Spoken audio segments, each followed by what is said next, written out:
Iya, Bang Nusa, kembali lagi di toko kita. Saya Adam Lubis masih bersama dengan Kepala BPS, Bapak Kecuk Suharyanto. Pak Kecuk, kalau tadi saya sempat bertanya terkait dengan data statistik BPS. Oke, data statistik BPS sendiri ini bukan harga mati. Artinya ada pesan-pesan yang bisa disampaikan, bicara bisa dikatakan begitu ya. Oke, kalau misalnya BPS sendiri ini bagaimana sih data-data statistik ini agar mudah diterjemahkan, mudah dikaji, tidak hanya oleh eksekutif, legislatif, tapi juga semua pencari data. Ya. Oke, gimana Pak? Ya, saya sadar betul bahwa banyak orang yang tidak terlalu suka data, karena biasanya kalau memikir data itu tabel yang complicated, angka pula gitu ya Pak ya. angka pula begitu ya. Jadi sejak 3 tahun terakhir ini, BPS berusaha mengemas datanya ke dalam bentuk infografis yang gampang dicerna. Jadi kita menginformasikan infografis itu di Instagram, di Facebook, di web dan sebagainya. Dengan harapan mudah dicerna. Jadi yang kita tampilkan di infografis sana hanya poin-poin pokoknya. Misalnya saja, kemiskinan turun, tetapi di sana ada PR yang perlu dikerjakan, bahwa misalnya kemiskinan di Indonesia Timur itu masih tinggi, menjadi sebuah PR. Perlu ada kehati-hatian bahwa kalau harga beras naik berpengaruh ke kemiskinan. Jadi poin-poin pokok itu kita tuangkan dalam infografis sehingga seluruh masyarakat bisa memahami.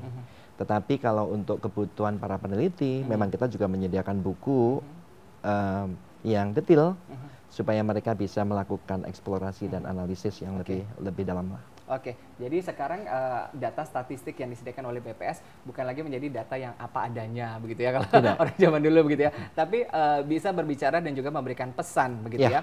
Terkait dengan pesan-pesan yang dikeluarkan oleh data-data BPS sendiri, nanti kita akan bahas terkait dengan data kemiskinan, pengangguran, kemudian juga harga pangan sendiri. Tapi kalau tadi saya sempat tanyakan terkait siapa aja sih Pak yang minta data BPS ini biasanya? Data BPS itu sebetulnya kita sediakan untuk semua. Termasuk kementerian ya, departemen begitu ya? Pemerintah, kementerian, DPR, DPD, teman-teman di universitas dan juga masyarakat banyak. Dengan harapan kalau kita nggak punya data, bagaimana kita bisa memahami persoalan dan membuat kebijakan. Setuju. Ya. Jadi data ini menjadi sebuah kunci penting. Bagaimana kita membuat kebijakan ke depan kalau nggak ada landasannya. Tapi beneran di follow up nggak sih Pak begitu? Atau jangan-jangan begitu ya datanya selesai begitu ya, terima kasih begitu? Tidak. Itu kalau dari BPS sendiri melihat semua yang minta itu di follow up nggak sih, atau hanya sekedar data tempelan begitu ya, data dinding atau apa gitu? Enggak. Kalau kita lihat semua dokumen RPJMN itu selalu ada data BPS di sana. Kemudian itulah diterjemahkan ke dalam kebijakan. Saya ambil contoh misalnya, kalau kita memperhatikan data yang ada mengenai kemiskinan, yang waktu itu masih di atas 10%, di sana ada persoalan besar. Sehingga perlu ditelusuri apa yang menjadi penyebabnya. Misalnya salah satu penyebabnya tadi saya bilang, kalau harga beras itu naik, dampaknya ke kemiskinan tinggi. Jadi pemerintah mengambil kebijakan bahwa harga beras dan juga harga pangan pokok lainnya itu harus stabil. Supaya kemiskinan tidak naik, justru sebaiknya turun. Kemudian misalnya dari kemiskinan itu apa yang menyebabkan orang miskin? Itu mereka tidak punya pendidikan dasar yang bagus, nggak punya kesehatan yang bagus, dan seterusnya. Karena itulah dibentuk kebijakan dengan menggulirkan Kartu Indonesia Pintar dan Kartu Indonesia Sehat. Seperti itu. Ya, zaman dulu juga ada BLT begitu. Ini rekomendasinya dari BPS sendiri ya? Ya, jadi data itu betul-betul dimanfaatkan untuk membuat berbagai kebijakan. Pemerintah ini berusaha menelusuri apa yang tidak berjalan mulus, apa yang berjalan mulus, yang tidak berjalan mulus itulah yang ditelusuri lebih lanjut dan kemudian diterjemahkan ke dalam kebijakan. Pak Kecuk, terkait dengan data begitu ya, ini data ini kadang-kadang menjadi debatable, termasuk mungkin data yang dikeluarkan oleh BPS sendiri begitu ya. Masing-masing kadang-kadang ini ada kementerian atau lembaga, mereka mengeluarkan data tandingan begitu. Apakah sebenarnya ini mereka benar-benar melakukan riset atau sensus sendiri sehingga keluar data tandingan begitu? Kenapa ada statement tadi saya katakan begitu ya, bahwa datanya ini masih debatable? Sebetulnya tidak begitu. Kalau kita mengacu kepada undang-undang statistik, data statistik itu dibagi 3. ada data statistik dasar yang dia sifatnya luas dan cross sektoral, misalnya data pertumbuhan ekonomi, data kemiskinan, data pengangguran, itu semua dikumpulkan BPS dan menjadi tugas BPS.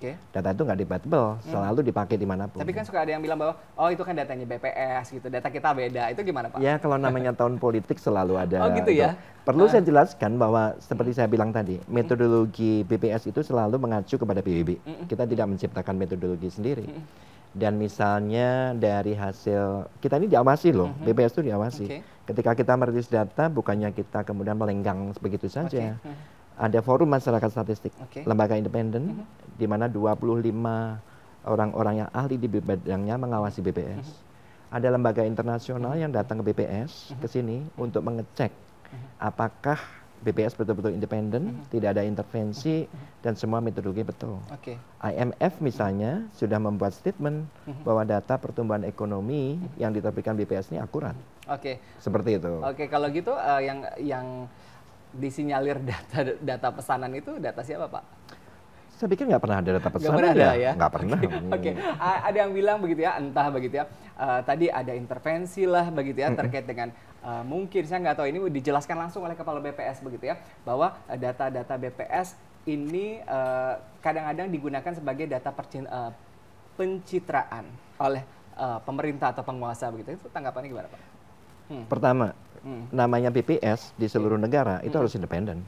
Kalau sampai BPS diintervensi nggak ada fungsinya, ya kan? Hanya polesan lipstick atau polesan yang bagus, nggak ada gunanya asal Bapak senang. Dan kalau kita lihat sebetulnya data-data yang dikeluarkan BPS tidak semuanya bagus. Kita bilang inflasi 3,13% bagus, karena berada di bawah target. Tetapi ketika kita bicara neraca perdagangan, selama 11 bulan berturut-turut BPS menunjukkan bahwa neraca perdagangan kita defisit. Itu kan bukan angka yang bagus gitu. Jadi fungsinya BPS memang harus memotret apa yang di lapangan. Kalau bagus ya harus dikatakan bagus, kalau buruk ya dikatakan buruk. Jadi sebetulnya kalau mau teliti dilihat satu persatu, data BPS tidak selalu bicara yang bagus. Banyak PR di sana yang kadang-kadang juga membuat merah. Rapot merah ya? Ya, rapot merah seperti itu sebetulnya.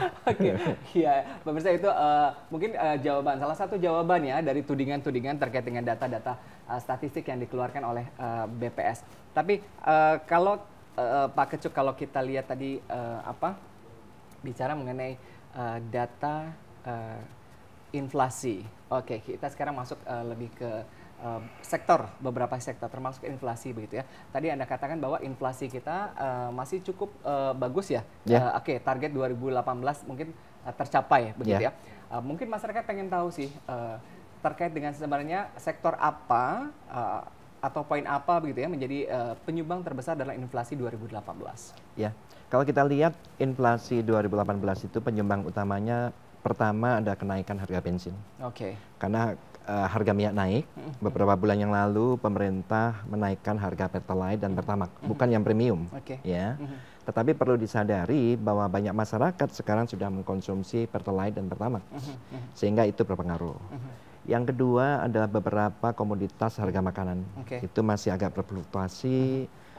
Kalau kita lihat harga beras sekarang ini aman, tetapi misalnya harga daging ayam, ras gitu, pada bulan-bulan tertentu naik, ya karena disebabkan memang permintaannya naik. Jadi memang ada beberapa komoditas yang perlu diwaspadai, yang dari tahun ke tahun selalu berbeda-beda. Iya, tadi kenapa harga pangan cenderung naik begitu ya? Faktornya tadi Pak, apakah tadi ya kurangnya lahan sendiri, lahan yang sempit sendiri, atau nggak ada petani yang mengolah atau seperti apa sih? Inflasi pergerakan harga pangan itu kan sebetulnya terjadi karena permintaan dan penawaran tidak seimbang. Nah, ketika produksi pangan itu kan sangat dipengaruhi oleh cuaca. Ya, ketika cuaca nggak bagus, dia produksinya turun. Padahal saat-saat tertentu permintaannya naik. Jadi ketika supply dan demand-nya tidak seimbang, di sanalah terjadi pergerakan harga pangan. tetapi juga ditentukan juga oleh distribusi. Produksinya tapi, bagus, kalau distribusi nggak bagus nggak bisa. Kebutuhan pangan ini kan untuk 260 juta jiwa begitu ya. Ini nilai yang sangat besar begitu. Apakah ini dari tahun ke tahun belum juga bisa dibaca begitu Pak? Terkait dengan mungkin cuaca, kebutuhan. Kalau tadi Pak Kecuk katakan, sebenarnya is simple begitu ya, hanya demand dan juga supply begitu. Sebetulnya kalau kita lihat produksi padi kita, untuk tahun 2018 itu cukup. Ya, karena masih ada surplus sekitar 2,85 juta. Tetapi bagaimana kita mengelola surplus dari waktu ke waktu, dari tempat ke tempat. Karena Indonesia sangat luas, itu menjadi sesuatu yang sangat penting. Tetapi untuk beberapa komoditas memang kita nggak cukup. Misalnya kayak kedelai itu kita nggak cukup, jadi memang harus impor seperti itu. Raport terakhir sedikit aja sebelum kita break ya Pak Pemirsa ya. Raport ketahanan pangan dari data statistik BPS. Ada beberapa yang bagus, ada beberapa yang perlu dibenahi. Yang perlu dibenahi? Yang perlu dibenahi misalnya produksi jagung masih perlu ditingkatkan.